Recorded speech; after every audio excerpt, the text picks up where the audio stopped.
Aquí comienza Entendiendo los Tiempos. Con ustedes, su anfitrión, Eduardo Saladín. ¿Es el pecado todavía pecaminoso? En el mundo actual muchos tratan de redefinir el pecado.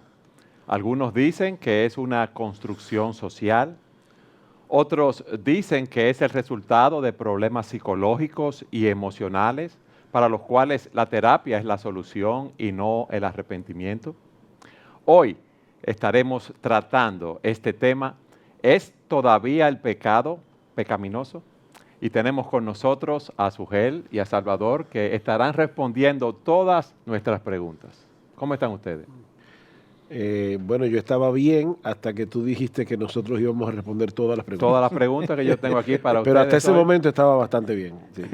Y contento de estar aquí, a pesar de que el tema que vamos a estar tratando hoy no es necesariamente un tema agradable, pero es un tema muy necesario. Sugel, ¿es el pecado todavía pecaminoso? Bueno, la respuesta más simple sería sí, obviamente, sí, claro que sí. Porque lo que determina el pecado es la voluntad de un Dios eterno. Y como Dios no cambia su forma de pensar, lo que Él le llamó pecado hace 100 años, hace 1000 años, hace 3000 años, va a seguir siendo pecado dentro de 10,000 si el Señor no ha venido antes. Entonces el pecado no es el fruto de una construcción social inventado por el hombre para tener a las personas subyugadas. Mucha gente quisiera definir el pecado de esa manera. Porque así se liberan y ya no hay ningún problema. Sí. Y se están rompiendo muchos estándares y muchos tabúes que habían tenido a las personas oprimidas, Sugel. Sin embargo, yo veo, a veces estoy viendo una película y digo, wow, cómo el hombre en su deshonestidad supuestamente quiere redefinir el pecado, pero no puede. Tuve una escena de, por ejemplo, alguien que le mintió a otro y el otro le dice ofendido, tú me mentiste. O sea, todavía el hombre se ofende. Una esposa que es engañada se siente herida por el adulterio de su marido. Un amigo que es traicionado por otro se siente mal, se siente herido. Vamos a la cosa más simple que yo pudiera mencionar. Tú estás en el banco haciendo una fila y viene un gracioso, después que tú tienes media hora esperando que te atiendan y se te mete delante. Y tú le dices, no, tú no puedes meterte ahí. ¿Por qué? Porque yo llegué primero. Tú estás estableciendo que hay un estándar de comportamiento que es universal. Porque la persona puede decirte, no es que en el estándar mío de pensamiento, no, a mí no me importa que tú llegaste antes, yo puedo meterme en la fila. El hombre filosóficamente quiere negar la existencia del pecado, pero en la vida práctica no lo puede negar. Pues lo ve a su alrededor continuamente. Y funciona como si el pecado todavía fuera pecado, excepto cuando quiere hacer lo que le da la gana. Por eso hablo de una deshonestidad intelectual. El hombre quiere decir, no, ya tenemos que redefinir estos tabúes que la iglesia nos ha metido desde pequeño, tenemos que liberarnos de esas cadenas para vivir como nosotros O sea que queramos. el engaño es engaño, la mentira es mentira. Sí, la traición sigue siendo traición, la codicia sigue siendo codicia, la envidia sigue siendo envidia. La gula sigue siendo gula. Pero repito, mira las novelas que escriben las personas que no creen en Dios, mira las películas y tú te vas a dar cuenta que todavía el hombre sigue reconociendo que el pecado es pecado. Las tramas tienen detrás la idea de que lo malo sigue siendo malo. De alguna manera emiten el juicio de que algo que otra persona está haciendo es incorrecto. Hay una forma de escapar, huir de la culpa de conciencia. O sea, lo que el hombre no quiere es sentirse culpable. Y lo que yo puedo hacer es minimizar cualquier cosa que yo haga y despojarlo de significado. Si lo que yo hago realmente no tiene nada de malo, yo lo voy a continuar haciendo sin carga de culpa. Yo puedo seguir siendo mentiroso, yo puedo seguir siendo infiel, yo puedo seguir evadiendo impuestos, yo puedo hacer lo incorrecto sin que eso me quite el sueño. Yo quisiera, eso es lo que quisiera. Ese es el Por eso punto. yo decía, es una forma de huir, pero no es una manera correcta de escapar de ese juicio de conciencia. La conciencia es como decían los puritanos, un alguacil de Dios en el alma. Dios tiene un alguacil que nos dice qué está bien y qué está mal. queramos nosotros apagar la voz de esa conciencia, eso es una cosa, pero la eficacia de realmente eliminarla completamente es imposible. Ahora, normalmente una de las áreas que se muestran cómo el hombre todavía tiene un concepto de pecado, aunque no lo defina de esa forma, es cuando se irrita ante cosas que le desagradan, que otros cometen. Porque normalmente, decía antes de comenzar el programa a uno de los hermanos acá, que dos podemos cometer el mismo pecado, pero el del otro es peor. Sí, es mayor porque el mío yo lo minimizo continuamente. Exactamente, y es una forma de la sociedad de escapar de esa culpa de conciencia, esa voz que nos dice eso no está bien. ¿Es el pecado la transgresión de la ley del hombre o la transgresión de la ley de Dios? Si el pecado fuera la transgresión de la ley del hombre, eso variaría tanto como sociedades surjan y se vayan. Sí, porque el hombre... No es una construcción social. Exactamente. Lo que está bien, hay culturas en donde el mentir ha sido un deporte. Y en ese sentido, lo vamos a considerar de esa manera. Estamos hablando de tribus que han tenido o la traición, como pasó en una de las tribus, una de las historias de los grandes misioneros. Que había un libro que se llamaba El Hijo de Paz. De Paz. El punto es, no va a ser por una normalización social, no es por lo que la sociedad diga. Irlanda del Norte era un país en donde la homosexualidad era un pecado penable por ley hace tan solo 50 años atrás. Y sin embargo, el primer ministro de hoy es homosexual. O sea, significa que eso que ya está bien, antes estaban equivocados y ahora no. ¿Qué es lo correcto? Si nos llevamos de los estándares de los hombres, hay muchas cosas que fueron malas, que hoy están bien, pero no solo eso, que hoy todavía hay algunas que consideran malas que mañana no lo serán, o cambiará lo que hoy aceptan y será otra cosa mañana. Nunca habrá un estándar que nos permita estar claros en qué es lo correcto y qué es lo incorrecto. Pero si nos anclamos, como decía Sugel, en Dios y en la palabra de Dios, entonces vamos a tener un estándar moral fijo, perenne, y que a final de cuentas será el estándar por el que seremos juzgados. Porque cuando lleguemos al día del juicio no va a ser ni por mi estándar ni por el tuyo. Sino por el estándar de Dios. Exactamente. Ahora, Eduardo, sí. Déjame volver a la pregunta tuya. Supongamos por un momento, vamos a pretender que no existe Dios. La Biblia dice, el pecado es transgresión de la ley. Así es como la Biblia define el pecado.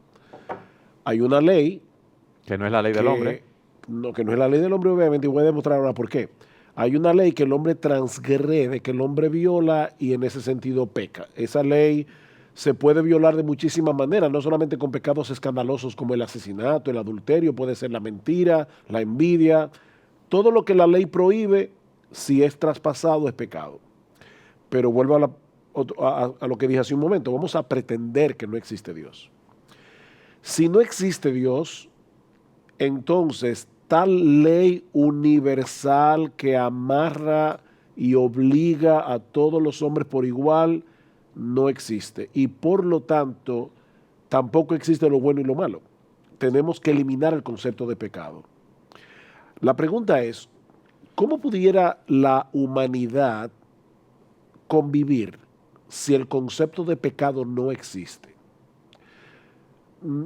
¿Cómo se pudiera penar una fechoría? ¿Cómo se pudiera castigar con cárcel o con lo que sea el que hace lo malo? Sí, sería la ley del más fuerte simplemente. Sí. Imponer lo que me gusta ¿Cómo se y refrenar la vida del otro para yo estar bien. Entonces, algunos dicen, sí, pero precisamente por eso es que algunas sociedades han decidido tener un acuerdo común para poder convivir. Vamos a acordar todos que el asesinato es pecado, está mal, vamos a acordar que la mentira, que el robo está mal.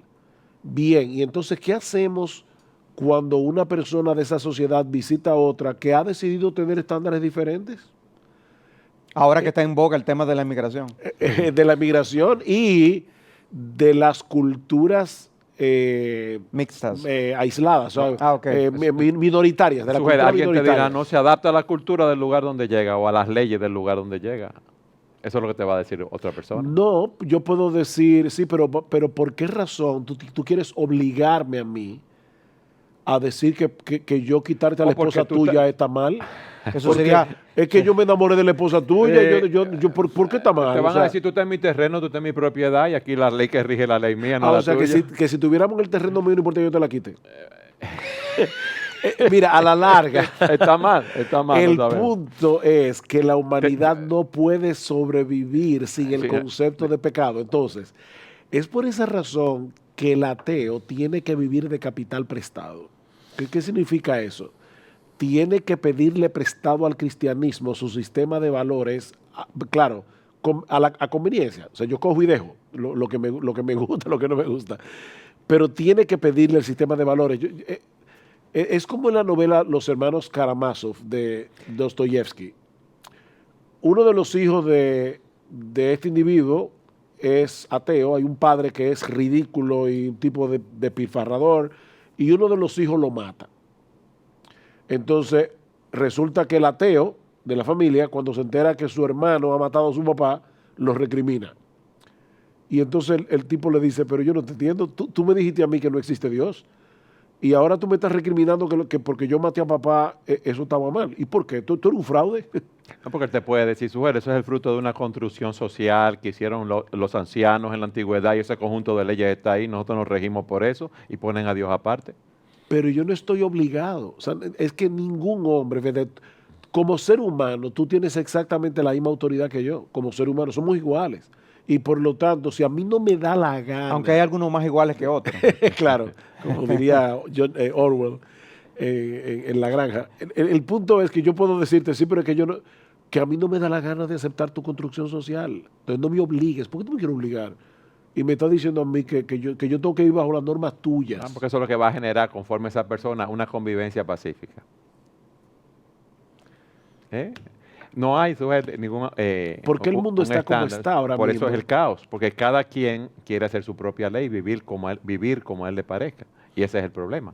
Ahora, tú ibas a decir algo, yo tengo otra pregunta, ya que ustedes me han definido. Que el punto con la definición del pecado es, y tú creo que partiste al mencionar el punto de si es la ley de Dios o la ley del hombre, yo creo que el punto de una ley es crucial aquí. Y es que Dios no es un ente ajeno, externo a nosotros, del cual nosotros nos mantenemos separados para siempre, sino que Él se reveló al hombre. Dios, el Creador, se reveló al hombre. Y en su revelación nos dio ese estándar, nos dio esa ley. Y la definición que nosotros encontramos en las Escrituras, y aún yo añado la descripción, porque más allá que una mera declaración, como el pecado es toda transgresión de la ley de Dios, sino que también la forma como la Biblia describe el pecado en sí, nos ilustra mucho qué es lo que ocurre de la relación del hombre con la ley de Dios. No es solo que Dios ha dicho, haz esto o no hagas esto, y el hombre traspasa los límites de esa ley trazada por Dios. También la Biblia define el pecado como quedarse corto del estándar. Exacto. Y decimos esto porque muy fácilmente cualquier oyente puede estar de acuerdo con nosotros y de verdad el asesino es un pecador, es un hombre malo y perverso. Sí, el violador es un hombre malo y perverso. Pero eso no significa que eso satisface ya el concepto de pecado que la Biblia tiene.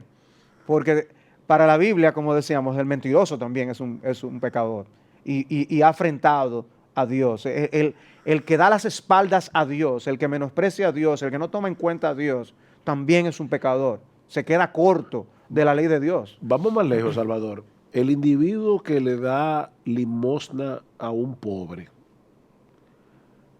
porque él quiere que los demás lo vean como bondadoso.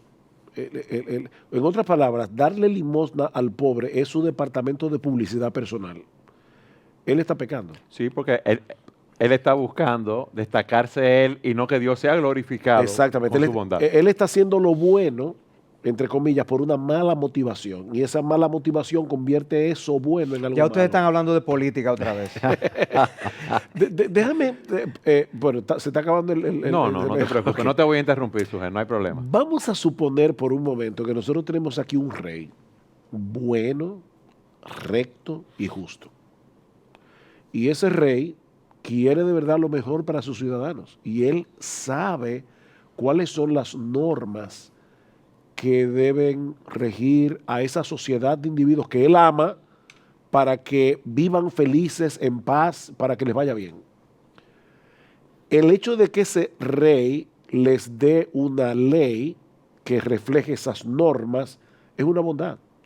El problema es que el hombre ve la ley como una camisa de fuerza. O sea, para el hombre Dios es un matagozo cósmico. Entonces él está ahí en el cielo, aburrido, sentado en un trono, y él quiere que la humanidad comparta su aburrimiento. Entonces todo lo que a nosotros nos gusta, él lo prohíbe. Así es como el hombre ve el pecado.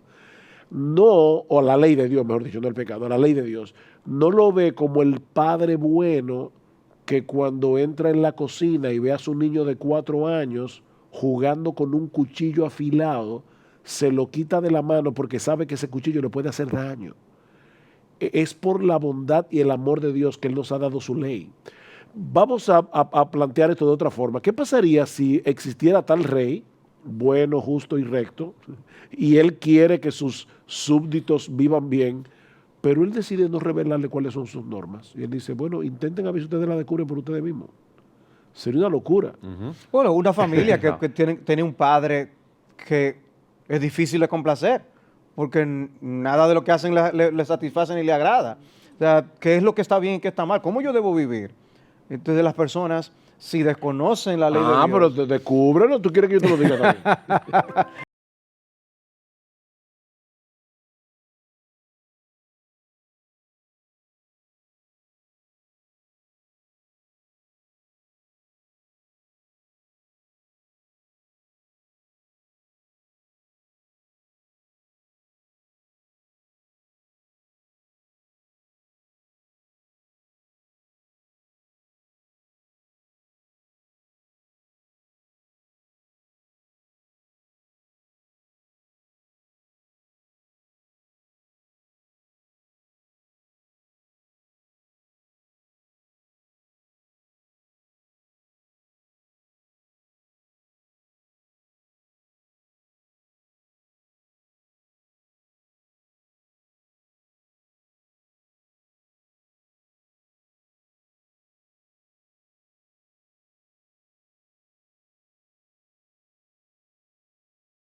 Hace pecaminoso el pecado.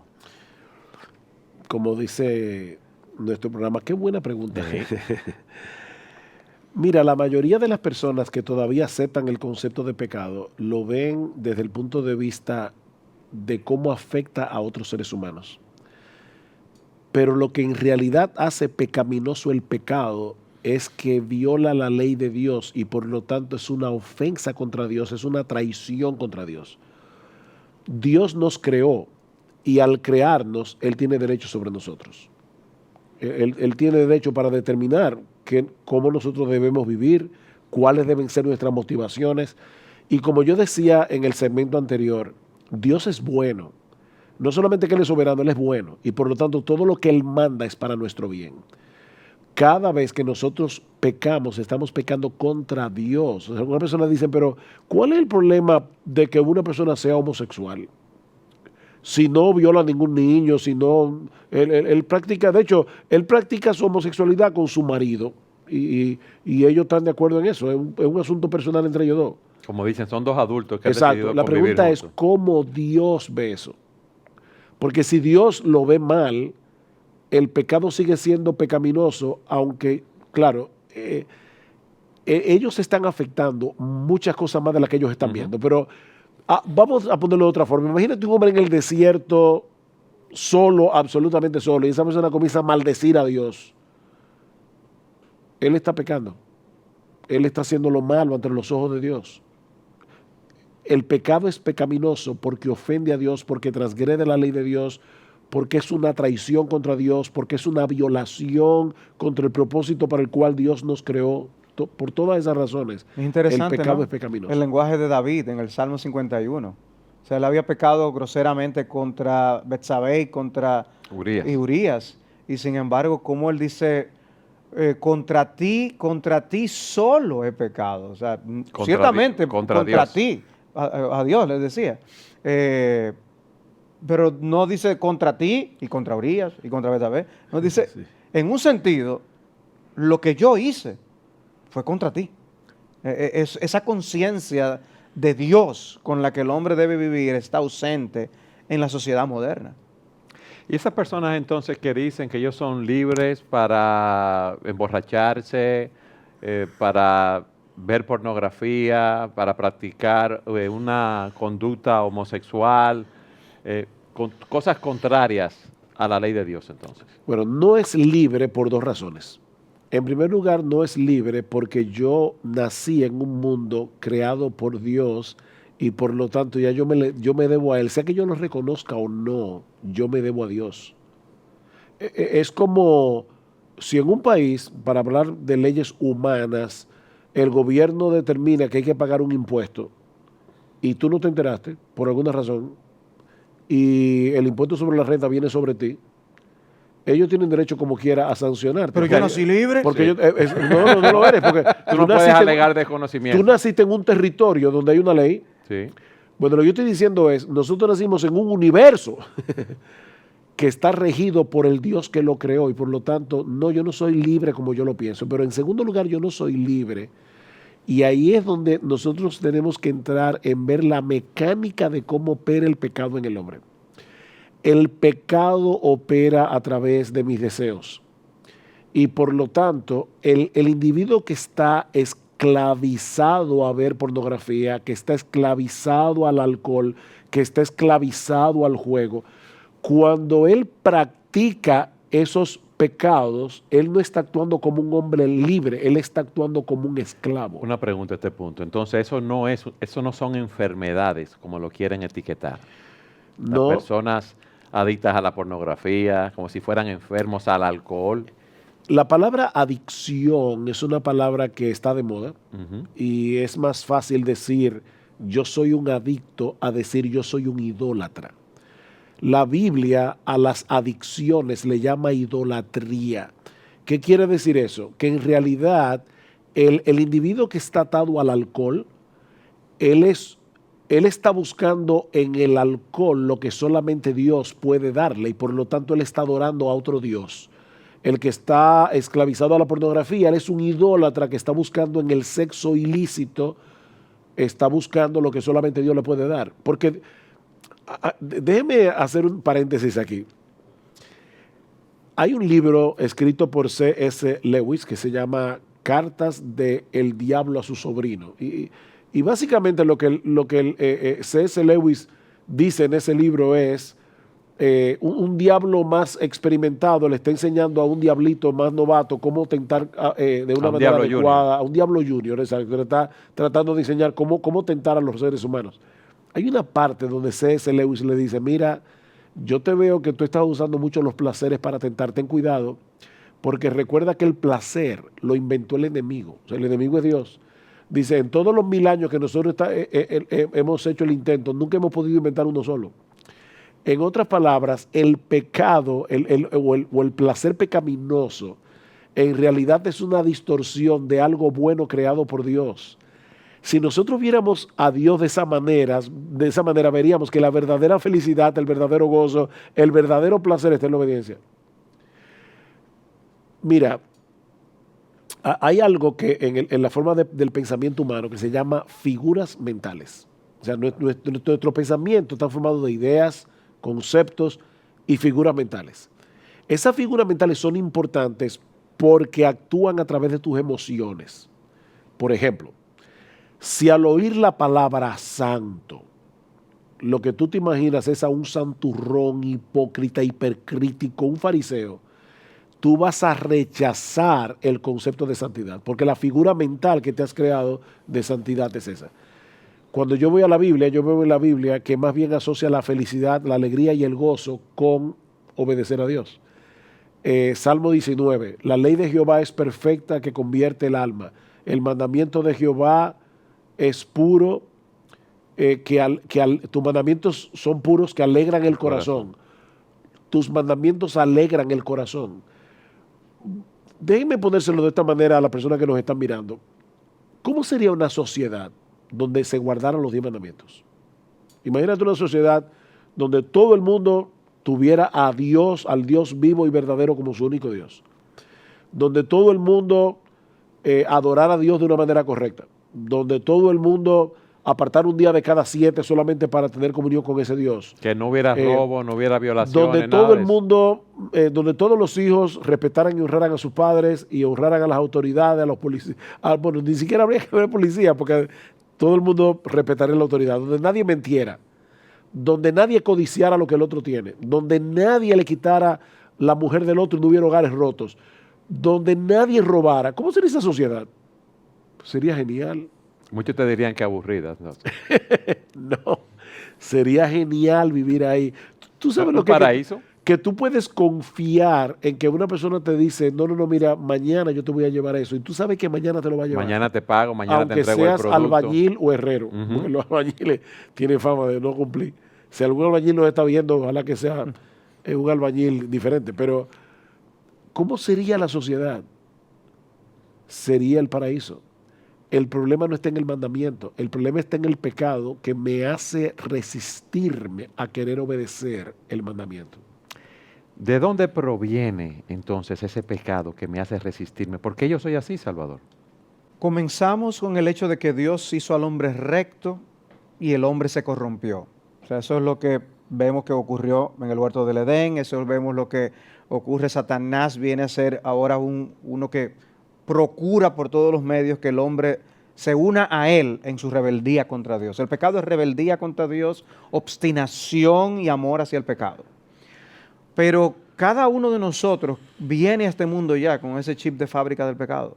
Ya todos nosotros venimos con una inclinación, la mente, nuestros pensamientos están enturbiados y entenebrecidos por el pecado, la voluntad está contaminada, las decisiones que nosotros tomamos están parcializadas, las decisiones son egoístas, nuestros afectos, amamos las cosas que Dios aborrece y no tenemos amor por cosas que Dios ama. Entonces yo no puedo decidir vivir en mi propia fuerza para la gloria de Dios y hacer las cosas bien y no pecar. Yo no puedo decidirlo hoy. Alguien que esté viendo el programa. Mira qué interesante lo dijo uno de los profetas. ¿Podrá el leopardo quitarse las manchas de su piel? ¿O el etíope el color de su piel? Dice, ni así aún el hombre podrá quitarlo. Porque el hombre dice, está habituado al mal. Nosotros estamos en ese aspecto, abandonados a nosotros mismos, condenados a mantenernos en el pecado. Y vamos a hablar de cuál es el remedio, porque hay remedio. Pero el punto para ver el remedio y apreciar el remedio, el hombre tiene que reconocer que se encuentra esclavizado al pecado y que nosotros estamos prejuiciados. Nosotros estamos prejuiciados a nuestro favor. Nosotros nos vemos más buenos de lo que somos. Nosotros nos vemos menos malos de lo que somos en ese sentido. Y nosotros vemos que las librerías se llenan de las secciones de autoayuda porque creemos que sí, que nosotros podemos sacarnos de alguna manera de ese problema. Muchos dicen que todo el potencial está dentro de mí, yo lo que tengo que hacer es desarrollarlo. ¿Eso es lo que enseña la Biblia? No es lo que enseña la Biblia. Y yo solamente tengo que echar un vistazo alrededor el mundo que nos para rodea. darme cuenta de que ni esos libros de autoayuda nos han ayudado, de que realmente necesitamos buscar una ayuda externa a nosotros, no en los libros, sino en Dios, no en el hombre, sino en Dios. Dios es el único Salvador que nos puede ayudar a librarnos de esa esclavitud. Entonces, en respuesta a tu pregunta, la Biblia enfatiza vez tras vez que no hay hombre bueno que haga el bien y nunca peque. No hay justo que busque a Dios. Esa es la teología en la palabra de Dios, es la enseñanza en la palabra de Dios. No como una forma de llevarnos a la desesperanza de que nunca hay solución, pero sí a la desesperanza de no encontrarla en nosotros mismos, para que podamos buscarla en el lugar adecuado. Sujel, ¿cuál sería ese lugar adecuado para encontrar esa ayuda, esa esperanza que el hombre no tiene hoy? Ok, vamos a ponerlo de esta manera. Para yo poder agradar a Dios, yo tengo que cumplir todos sus mandamientos a la perfección, desde la cuna hasta la tumba. En ese sentido, la salvación es por obras, vamos a decirlo así. El primer mandamiento es: amarás al Señor tu Dios con todo tu corazón, con toda tu alma, con toda tu mente y con todas tus fuerzas, y al prójimo como a ti mismo. Ok, yo quiero apelar a cualquier persona que nos está mirando que tiene un concepto más alto de sí que el que debe tener y se cree bueno. O sea, de verdad tú amas a Dios con todo tu corazón, con toda tu alma, con toda tu mente, con todas tus fuerzas, las 24 horas del día, cada segundo, y al prójimo como a ti mismo. O sea, tú gastas la misma energía, el mismo potencial que tú le metes a resolver tu problema, tú haces lo mismo con tu prójimo. La respuesta es no. No, nosotros violamos todo el tiempo esos dos mandamientos. Esos dos mandamientos, que resumen todo lo demás. Pero hubo uno que vino al mundo, un hombre, que cumplió perfectamente la ley de Dios, desde la cuna hasta la tumba. Y no solamente cumplió y obedeció la ley de Dios desde la cuna hasta la tumba, sino que al mismo tiempo fue a la cruz para pagar por los pecados de aquellos que sí lo habían transgredido. O sea, él no lo transgredió nunca, pero al mismo tiempo fue a la cruz y murió para saldar la deuda de todos aquellos que sí habíamos pecado. Ese hombre se llamaba Jesucristo y era el Dios encarnado. Jesucristo es Dios, la segunda persona de la Trinidad, que obedece perfectamente la ley de Dios. Yo decía hace un momento, la salvación es por obras. O sea, alguien tenía que obrar, alguien tenía que cumplir la ley a la perfección. Ya que el hombre no podía hacerlo. Jesucristo vino para hacerlo en nuestro lugar. Él cumplió la ley por mí. Es por eso que el Evangelio es una buena noticia que comienza con una mala. La mala es el pecado. Nosotros somos pecadores. La buena es que Jesucristo hizo lo que yo no podía hacer, obedecer perfectamente la ley, y al mismo tiempo murió la muerte que yo debía haber muerto por mi pecado, para que yo pudiera estar libre delante de Dios y poder ser perdonado. Esa es la buena noticia del Evangelio y esa es la solución. Ahora, no es solamente el hecho de que Jesucristo paga mi deuda y me salva. Es que Jesucristo paga mi deuda y me libera. Me libera de la esclavitud del pecado para que por primera vez en mi vida yo pueda comenzar a actuar como un hombre libre. Por eso es que dice: el que el Hijo libertare, seréis verdaderamente libres. Una frase que usan mucho los políticos: conoceréis la verdad y la verdad os hará libres. Sí, pero esa verdad no es ni la tuya, ni la del partido tal, ni la del partido tal. Esa verdad es una persona encarnada. La verdad es Cristo. Él dijo: yo soy el camino, la verdad y la vida. Si tú conoces a Él como la verdad, tú vas a ser libre. Muchos pueden estar diciendo: yo he caído tan bajo, yo he pecado tanto, yo he hecho tanto daño, tanto mal, que mi pecado es imperdonable. ¿Qué tú le dirías, Salvador? Es interesante ver que la Biblia tiene mucho para personas así. O sea, a la larga, todos deberíamos vernos así. No importa la edad a la que nosotros vengamos a entenderlo, cuántos pecados hayamos cometido, todos debemos ver la negrura de nuestro pecado, la luz de la muerte de Cristo en la cruz. Para Dios es tan abominable y aborrecible el pecado que Él envió a su Hijo. Entonces es un grave pecado, pero aún en esa misma cruz había un ladrón que Cristo perdonó. Y Cristo le dijo: hoy estarás conmigo en el paraíso. Ese hombre pasó de estar maldiciendo a Jesús, de estar atacando a Jesús allí mismo, siendo crucificado, a creer en Jesús en ese momento. Y fue perdonado. Y fue perdonado. Entonces yo creo que hay esperanza aún para personas en esa condición. Yo quiero que en el próximo segmento ustedes nos hablen de esa esperanza. Siga con nosotros en su programa Entendiendo los Tiempos.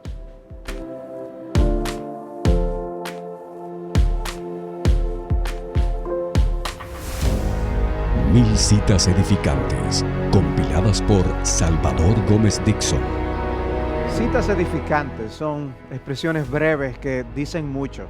Y en el día de hoy queremos compartir una que habla del tema del pecado. Es una cita de Thomas Brooks, el puritano, y él decía: un pequeño pecado sin una gran misericordia significará la condenación de un hombre.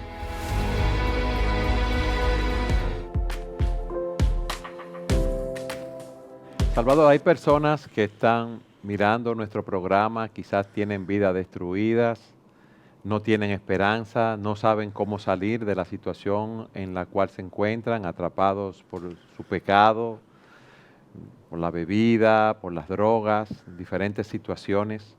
¿Qué tú le dirías? Bueno, comenzar diciendo que debemos tener el cuidado de no buscar la solución en el lugar equivocado. La solución no es ignorar la realidad del pecado, la solución no es negarlo y decir, eso no es nada, porque es ciertamente algo con consecuencias y consecuencias incluso eternas. Entonces no debemos jugar con eso. Y dado que tiene aún consecuencias eternas, no es una solución el suicidio, por ejemplo.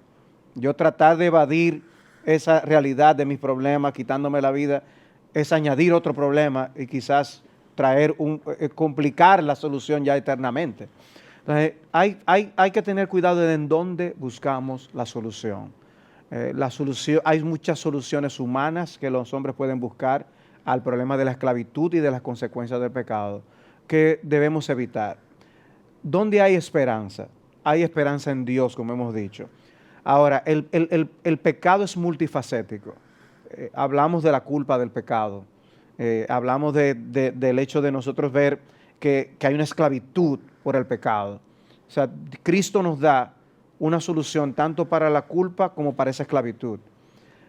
El pecado también tiene consecuencias y no necesariamente la salvación que tenemos en Cristo me va a librar de todas las consecuencias de los pecados que yo he cometido. O sea, una persona que tiene una vida disoluta sexualmente, que contrae VIH, por ejemplo, aunque se convierta al Señor y su vida cambie, va a tener que convivir, ¿verdad? Puede que yo tenga que lidiar con condición. consecuencias temporales o permanentes a causa de mi pecado. Una persona que se accidentó por un pecado que estaba de borrachera, que cometió, abusó de ciertas situaciones y tiene un accidente, puede tener que convivir con las consecuencias de eso para siempre.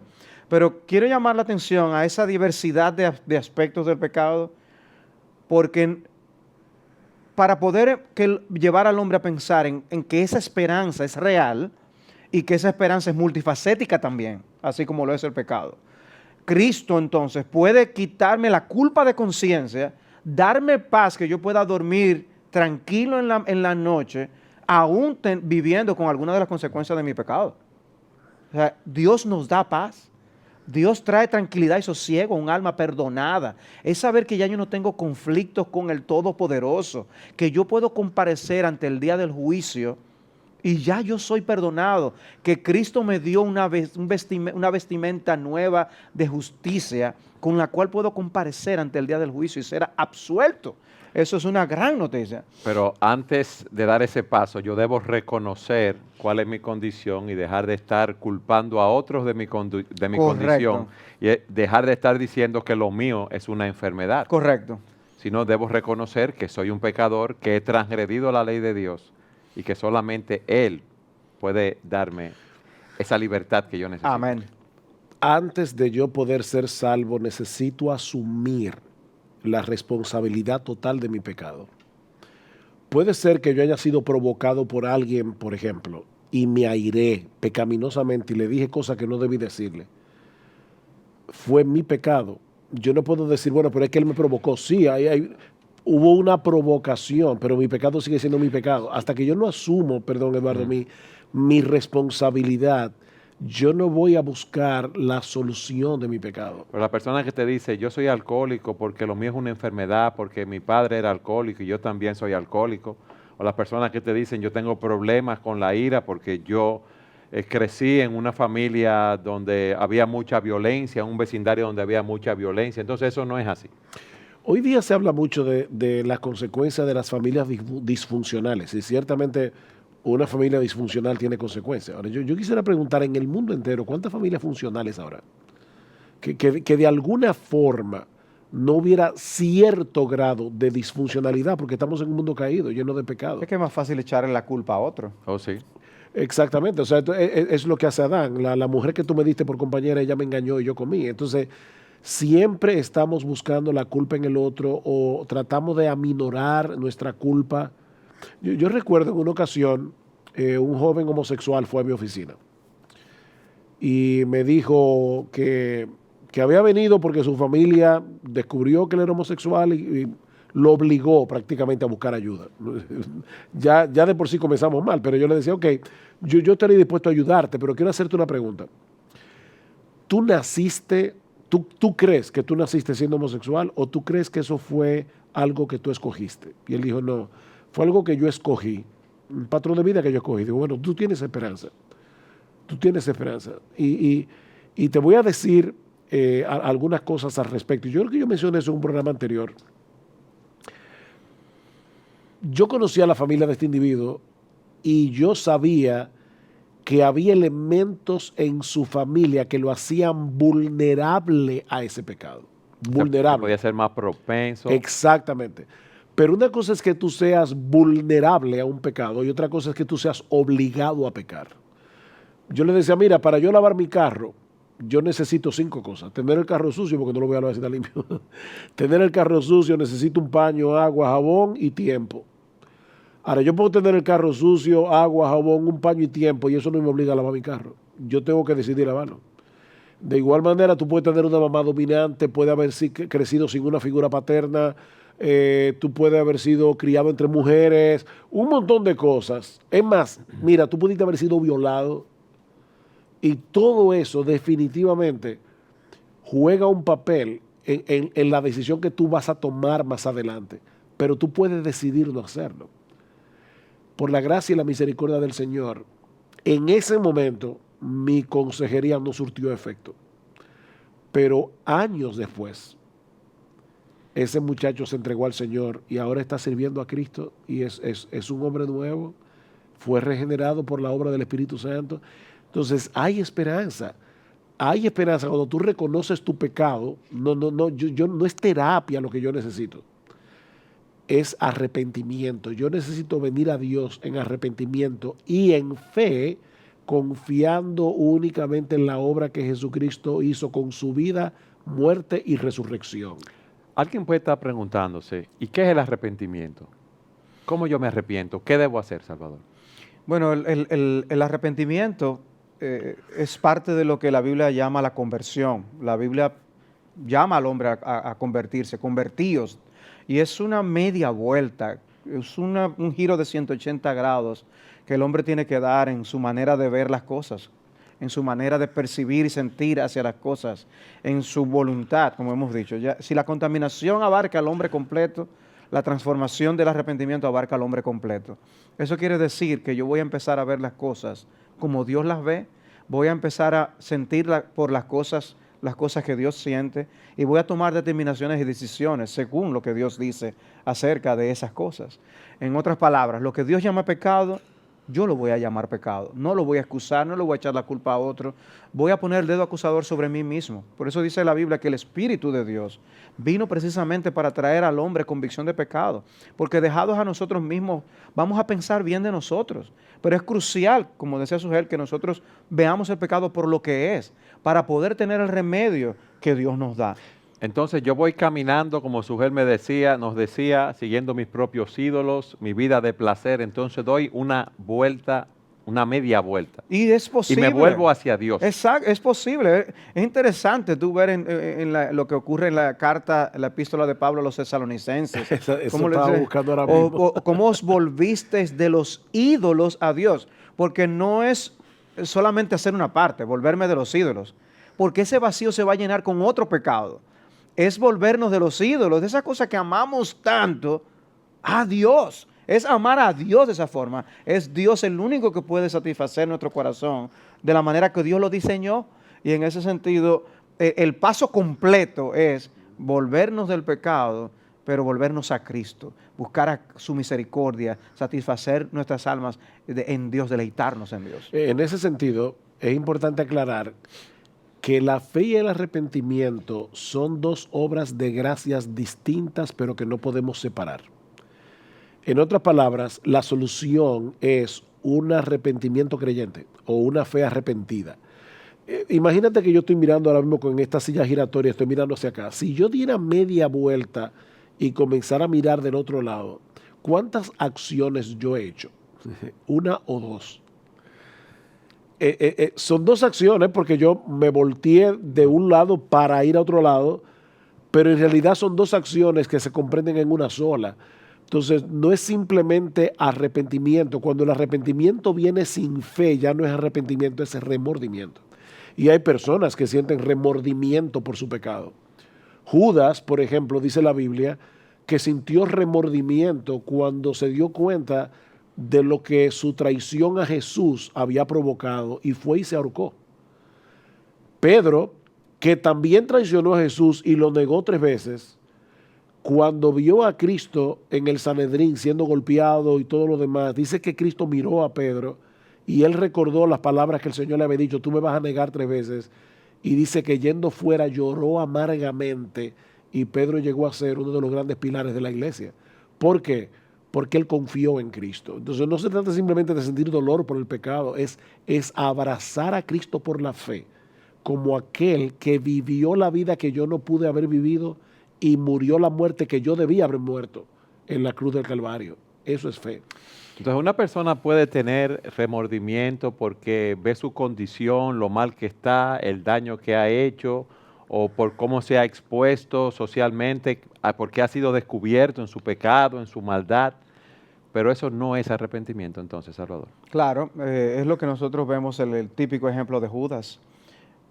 Judas, Saúl, Faraón, todos usaron la expresión he pecado. O sea, ellos admitieron haber hecho algo en contra de lo que Dios establece en su palabra. Cometieron pecados muy graves, pero dijeron, he pecado. ¿Eso fue arrepentimiento? No. Faraón no se arrepintió, Judas no se arrepintió, Saúl no se arrepintió. Ellos sufrieron las consecuencias de su pecado por no haberse arrepentido. Admitir el pecado no necesariamente es la obra completa de arrepentimiento que habíamos dicho, de volvernos a Dios. Yo puedo lamentar las consecuencias de mis desvaríos, de mis errores. Yo puedo lamentar que haber sido descubierto, que mi mal sea conocido, pero eso no implica que yo lo he comenzado a ver como Dios lo ve. Esas son dos cosas completamente diferentes. Yo tengo que ver mi pecado en la cruz. Yo tengo que ver que ese mal mío es lo que lleva a un Salvador a venir a este mundo a morir por el pecado. Y no simplemente porque me trae malas consecuencias, no simplemente porque mi reputación ha sido tocada. Eso no es arrepentimiento bíblico. Y perdón, Eduardo, y una cosa importante dentro de esa buena noticia del Evangelio. Una vez un pecador viene a Cristo en arrepentimiento y fe y lo abraza por la fe, confía en lo que él hizo en la cruz del Calvario, lo que lo define ya no es más el pecado en el que vivía. El ladrón en la cruz. Sí. Esa no es su definición. Ya no es lo que él era.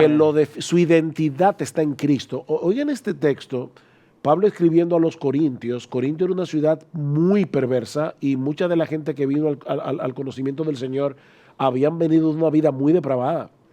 Y Pablo les escribe diciendo, ¿no sabéis que los injustos no heredarán el reino de Dios? No erréis, ni los fornicarios, ni los idólatras, ni los adúlteros, ni los afeminados, ni los que se echan con varones, ni los ladrones, ni los avaros, ni los borrachos, ni los maldicientes, ni los estafadores heredarán el reino de Dios. Wow, es una mala noticia.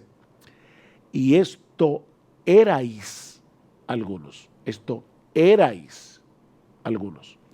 Mas ya habéis sido lavados, ya habéis sido santificados, ya habéis sido justificados en el nombre del Señor Jesús y por el Espíritu de nuestro Dios. Yo me acuerdo, otra vez voy a tener que poner un ejemplo de la homosexualidad, pero en una ocasión estaba hablando con una joven que había sido lesbiana y ella estaba profesando fe en el Señor. Y ella me decía en mi oficina, yo he perdido la esperanza como de llegar a ser otra vez una mujer en todo el sentido de la palabra, porque yo soy lesbiana. Entonces yo le decía, fulana, mira, ¿tú crees en el Señor Jesucristo? Sí, sí, sí. ¿Tú te convertiste al Señor? Sí, yo me convertí. Y yo le leí este texto y le decía, no sigas diciendo yo soy. Tú ahora, por la gracia de Dios, puedes decir yo era. Yo era. Ya yo no soy lo que yo era porque mi identidad está en el Señor Jesucristo. No son mis pecados los que me definen. Me define Jesús. ¿Cómo tratamos con una persona que ha ido a los pies de Cristo en arrepentimiento y fe, pero ve atrás y ve el daño que ha causado en su vida y en la vida de otros, y eso le trabaja muy fuertemente en su conciencia? ¿Qué tú le dirías, Salvador? La culpa de conciencia es algo que puede paralizar a las personas. La gravedad del pecado en la vida de las personas con las que ministramos puede variar por la sensibilidad a las cosas que tengan a ellas. Hay gente que es insensible a muchas de las cosas que ha hecho, pero hay otras que son muy sensibles y han visto el estrago y han visto las consecuencias. Un ejemplo, mujeres que antes de venir a Cristo se habían practicado Un aborto, uno por o ejemplo. Eso es varios muy común, abortos. eso es muy común. El engaño del pecado es y del diablo, hacer creer a las personas que eso no es nada, eso es al principio, pero luego de ser cometido dice, qué bárbaro tú eres que lo llegaste a hacer. Esa es una táctica que usa el diablo para amarrar a las personas. Y eso quita el gozo, y quita el contentamiento y la alegría que nosotros debemos tener en Cristo. Esa persona que está en Cristo con sus pecados perdonados necesita predicarse el Evangelio vez tras vez. Claro. O sea, todos nosotros necesitamos predicarnos el Evangelio. Todos somos pecadores. Todos seguimos siendo pecadores, pero somos pecadores perdonados, limpiados. La culpa Cristo la pagó en la cruz del Calvario. Cristo nos limpió. Ya no somos esclavos tampoco para seguir obligatoriamente dando los pasos del pecado. A mí me llama poderosamente la atención del texto de 1 de Pedro, capítulo 4, cuando él dice, basta ya la que nosotros ya vivíamos entregados a las concupiscencias que tienen los paganos. O sea, en otras palabras, no tenemos que seguir esa conducta. Yo no estoy obligado a seguir ese patrón. Ya mi vida ha cambiado. Y eso muestra algo, eso anuncia algo, que la muerte de Cristo es eficaz. Amén. Y en ese sentido, yo no tengo que vivir esclavizado a las consecuencias de lo que yo hice en el pasado. Si yo creo en Jesucristo, realmente puede ser aborto, puede haber sido asesinato, puede haber sido el pecado más grosero, que es pecar contra el Dios de los cielos y contra Cristo. Y mi pecado ha sido perdonado. Si ya Dios puede mirarme con un rostro sonriente, ¿por qué yo no puedo alegrarme y gozarme en ese perdón de Dios? Qué bueno es saber que hay libertad en Cristo. Brevemente, Eduardo, la culpa es el sistema nervioso del alma. Así como nosotros, nuestro sistema nervioso, si tocamos algo caliente, lo sentimos porque tenemos nervios. La culpa es eso, pero la culpa fue dada para experimentar el gozo del perdón, no para quedarme ahí. Entonces, una persona que está mirando nuestro programa y se siente como tú describiste, que se goce en la gracia de Dios y el perdón. Yo puedo tomar ese sentimiento de culpa y tornarlo en alabanza y decir, sí, qué malo lo hice, pero qué bueno que Dios me perdonó. Gloria al Señor que perdonó mis pecados. Gracias por haber estado con nosotros en su programa Entendiendo los Tiempos. Entendiendo los Tiempos es una producción de Gracia TV, un ministerio de Iglesia Bíblica del Señor Jesucristo, grabado en los estudios de Gracia TV en Santo Domingo, República Dominicana. Si está interesado en la transmisión de este o varios programas, comuníquese con nosotros a entendiendolT@gmail.com.